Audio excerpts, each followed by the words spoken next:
What's going on, YouTube? Today I got a little baby session. Little baby never hating. Today I'm gonna show you his. I want to say it was a recording session, but you don't record with beat stems, so I'm guessing this is a mix session. I'm not sure who actually mixed this. I didn't look it up, but I'm pretty sure that's easy to find. What I found unique about this, or not necessarily unique, but something I haven't seen in a while, is how these three versions are laid out. When you do a label mix, they're most likely going to want 3 to 4 different versions, sometimes two, just the main and the clean mix.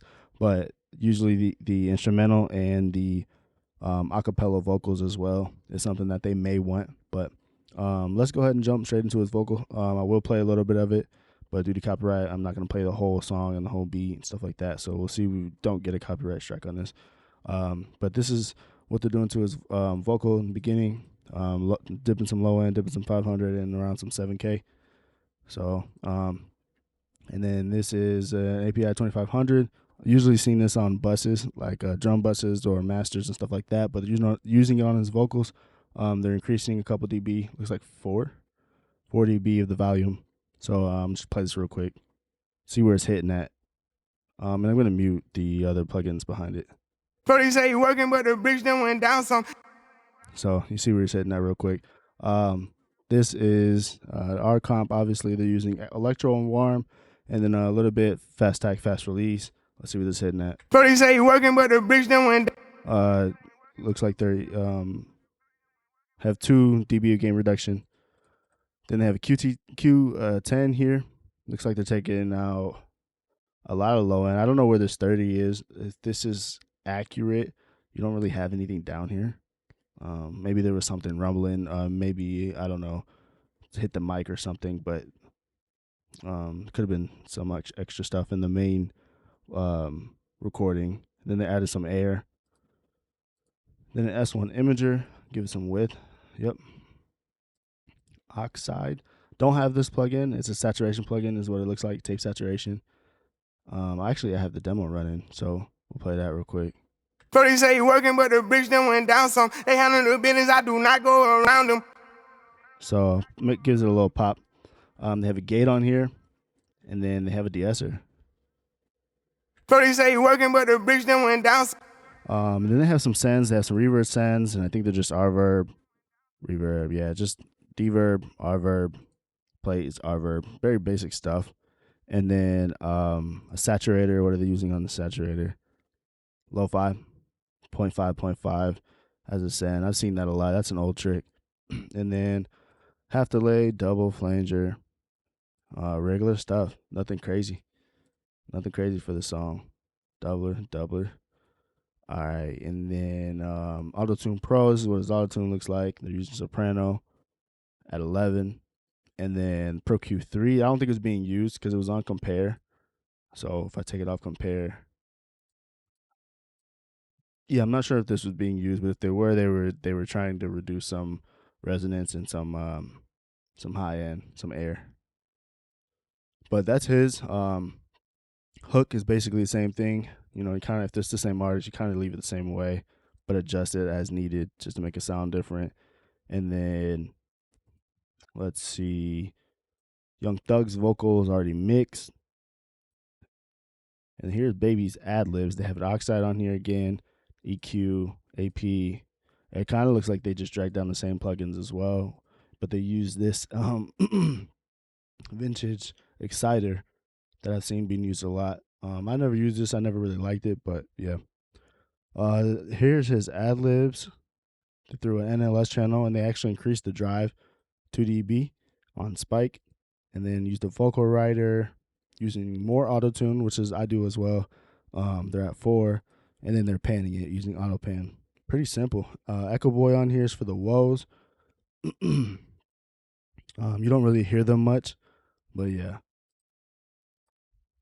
And then let's see. That's really about it. If we go to the beat, let's see what they're doing to the beat real quick. On the whole thing, the whole instruments,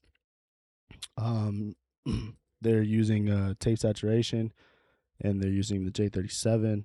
I don't have this harmonics, and I don't know what they were doing for the mix rack, unfortunately. But they're using Plugin Alliance. Let's see. Try to see what they were using here. A little bit of 20 hertz. So a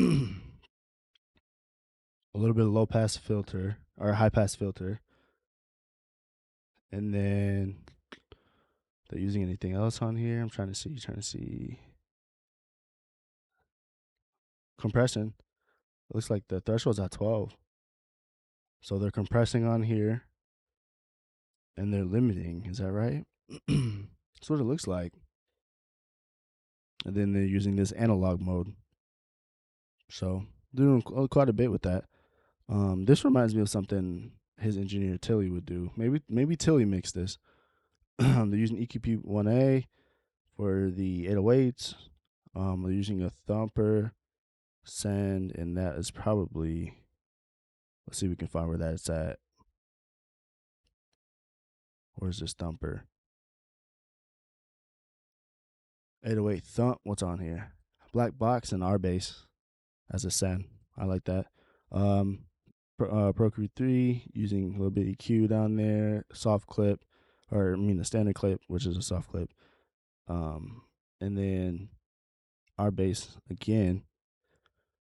So that's the thump. They're using, I don't have this plugin. I think it's basically a Pultec or EQP1A, but just different brand. And then they're using kick parallel, which I like, and they're using DBX160 for that and transient shaper. I like that. I like these sends.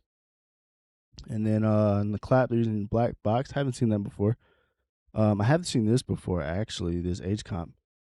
I've also seen the Fairchild on hi-hats as well. What else have I seen? A couple other things. Open hats, just taking some low end out.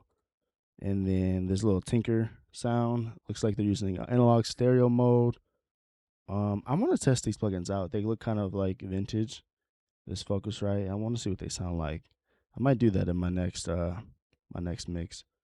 But let's see. A little bit of high mid frequency increase, just a little bit though. 0.3 dB. That's what it seems like. What else is going on? All of these. Low pass filter, 20K. So I haven't messed with this plugin. V-gain is down. All right. Let's see. Did I miss something? I don't have this plugin. Don't have this. These might be. These could be hardware emulation, or not hardware emulation, but actual hardware. If I don't have them, they won't show. I know harmonics is not one. I've seen that before. But yeah, I mean, this is the gist of it. Pretty simple. Extremely simple. I mean, this is a song that where his voice isn't the clearest anyway. His music isn't the clearest anyway. It's not supposed to be. So it's a little muddy, a little gritty, which is kind of cool. But I mean, if you want to see me mix this, join my Patreon below. It's $10 a month. You get 4 videos. You get sessions, discounts on one-on-ones if you want.